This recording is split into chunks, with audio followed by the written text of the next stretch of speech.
Selamat pagi, Pak. Iya, selamat pagi Mas. Eh, ada yang ada yang bisa saya bantu, Pak? Iya Mas, saya kesini untuk mau konseling sama Masnya. Duh. Eh, Kalau boleh tahu, Bapak namanya siapa dan dari orang tua pasiennya siapa ya, Pak? Baik, saya dengan Bapak Adrian. Saya dari orang tuanya pasien anak Dominingus. Eh, oh, dengan Bapak Adrian ya. Baik, perkenalkan nama saya Perawat Sele yang hari ini yang akan memberikan konseling kepada Bapak. Eh, Kalau boleh tahu, gimana kabarnya Bapak hari ini? Keadaan saya sekarang, saya lagi merasa cemas saja sama anak saya yang baru habis melakukan operasi Mas. Mas itu aja sih. Eh,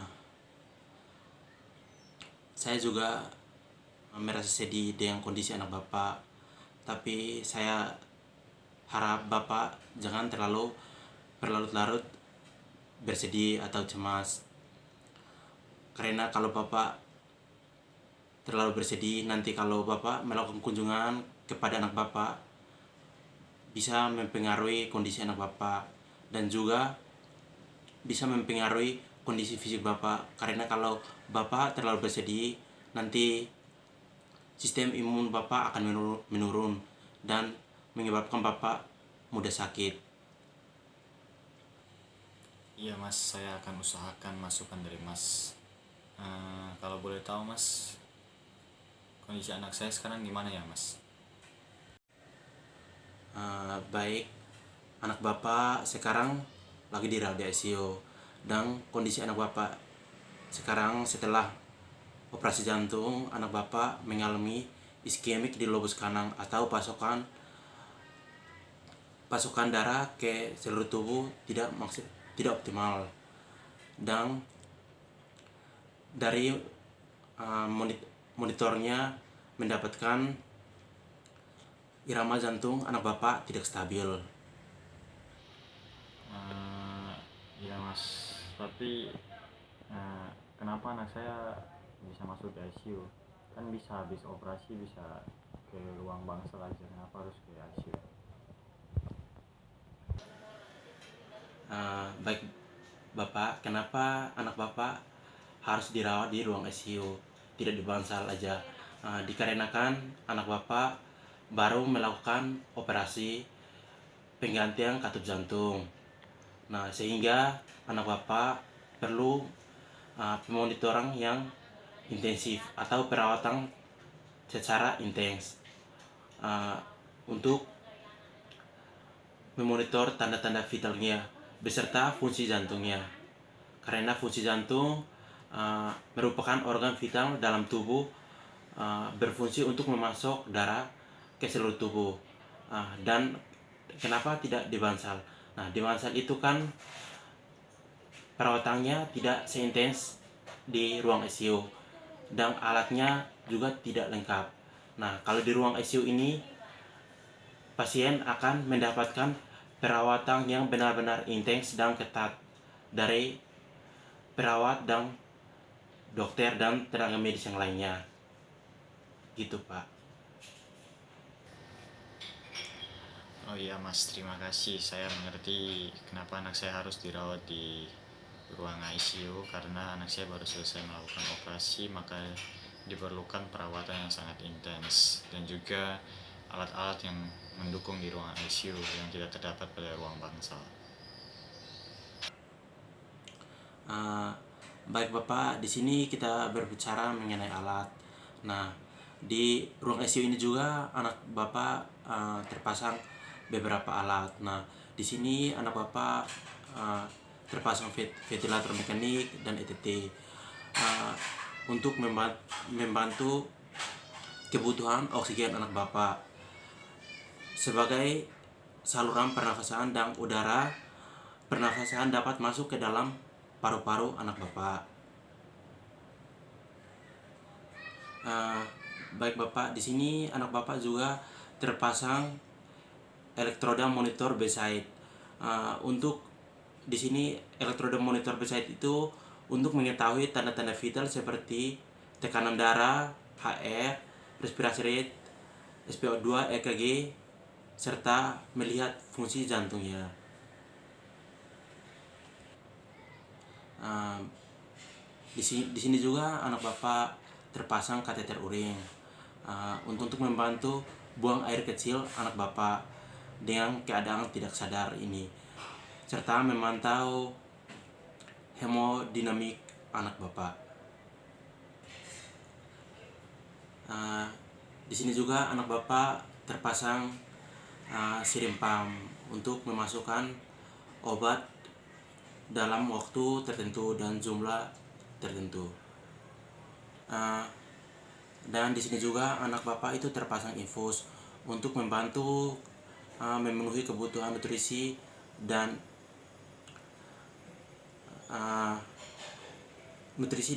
cairan anak Bapak. Dan di sini juga terpasang alat nasogatrik untuk membantu pemenuhan nutrisi, untuk memberi makanan melalui selang itu. Baik Bapak, saya di sini juga mau memberitahu Bapak tindakan apa aja yang diberikan kepada anak Bapak selama anak Bapak dirawat di ruang ICU ini. Nah, di sini anak Bapak mendapatkan terapi oksigen. Baik, terapi oksigen itu melalui ventilator berguna untuk membantu pemenuhan oksigennya anak Bapak. Nah, di sini juga melakukan monitor tanda-tanda vital pada anak Bapak 30 menit sekali untuk memantau kondisi anak Bapak. Apakah ada gangguan yang terjadi dalam tubuhnya atau tidak, agar segera dapat diberikan penanganan dengan cepat dan tepat. Terus di sini juga anak Bapak mendapatkan suction. Tindakan suction itu untuk menghilangkan sekret pada saluran pernafasan atau di mulut anak Bapak, dikarenakan efek dari pemasangan ventilator tersebut. Di sini juga anak Bapak mendapatkan obat melalui siring pump. Nah, pemasangan siring pump ini untuk memasukkan obat kayak tadi saya jelaskan itu, untuk memasukkan obat dalam jumlah yang tertentu dalam waktu yang tertentu juga. Terus di sini anak Bapak juga terpasang pengosongan bak urin untuk memberikan tempat bagi urin anak Bapak yang akan tepat diproduksi agar bak urin tidak penuh. Terapi yang diberikan kepada anak Bapak sementara itu Bapak. Ya Mas, saya mau nanya juga Mas, kira-kira kalau saya berkunjung ke anak saya, apa yang harus saya lakukan? Baik Bapak, di sini nanti pas saat jam kunjungan, nanti Bapak bisa melakukan motivasi kepada anak Bapak. Walaupun anak Bapak tidak sadar, tapi kita sebagai manusia walaupun kita tidak sadar, pendengaran kita itu tak berfungsi. Bapak bisa memberikan motivasi, contohnya seperti ini Pak, memotivasi anaknya. Nah, sekarang kamu lagi mengalami kondisi seperti ini, tapi Bapak harap kamu anak yang kuat, kamu pasti melewati semua ini, dan memberikan motivasi yang lain-lainnya. Nah, dan Bapak bisa membacakan doa atau mendoakan anak Bapak, minta pertolongan kepada Tuhan agar anak Bapak bisa cepat sembuh. Nanti saya juga akan mendoakan anak Bapak. Dan di sini juga Bapak bisa memberikan sentuhan. Nah, di sini kita memberikan sentuhan kepada pasien atau anak bapak bisa merasakan kasih sayang dari keluarga.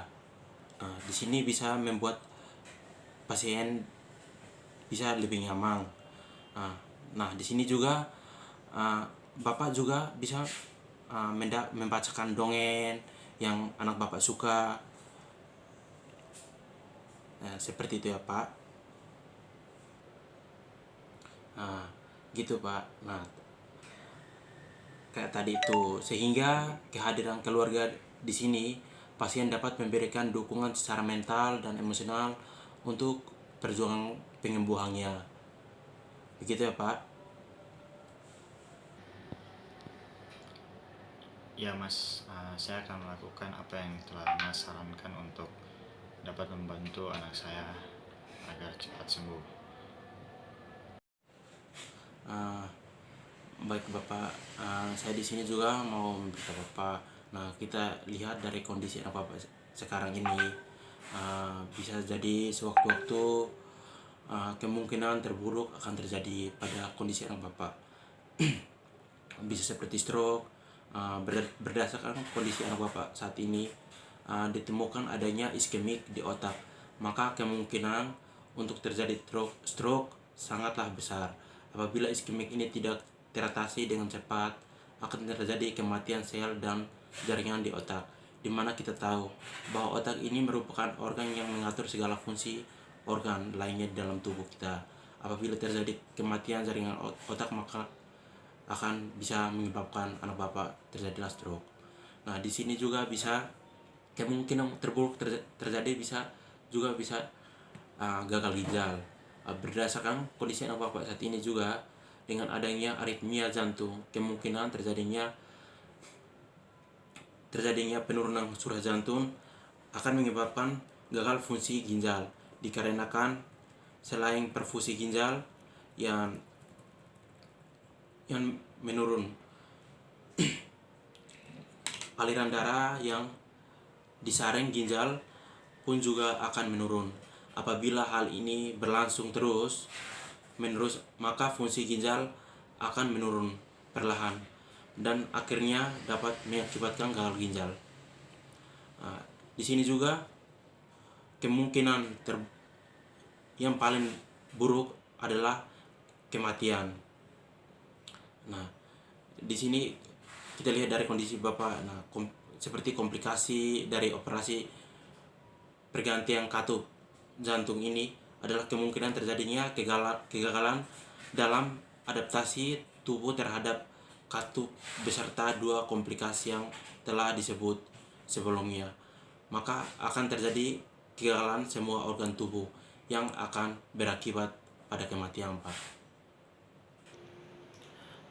Baik Pak, apabila sewaktu-waktu kemungkinan terburuk yang akan terjadi kepada anak Bapak, saya harap Bapak beserta keluarga bisa menerimanya dan selalu mendampingi dan memberi dukungan serta kata-kata motivasi di saat anak Bapak kondisinya memburuk.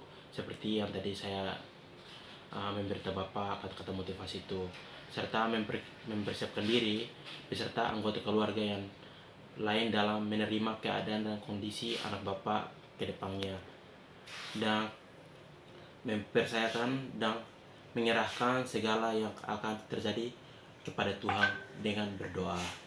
Itu ya Pak. Ya Mas, terima kasih atas masukannya, atas bimbingannya untuk hari ini, dan juga atas motivasinya agar anak saya cepat bisa kembali pulih. Dan juga terima kasih banyak Mas, saya ucapkan terima kasih aja kepada Masnya. Baik, sama-sama Pak.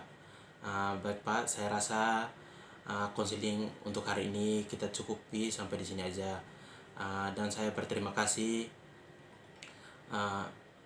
sudah mendengarkan motivasi dan dukungan dari saya. Baik Pak, kita akhirnya. Selamat siang Pak. Iya Mas, sama-sama. Selamat siang juga Mas.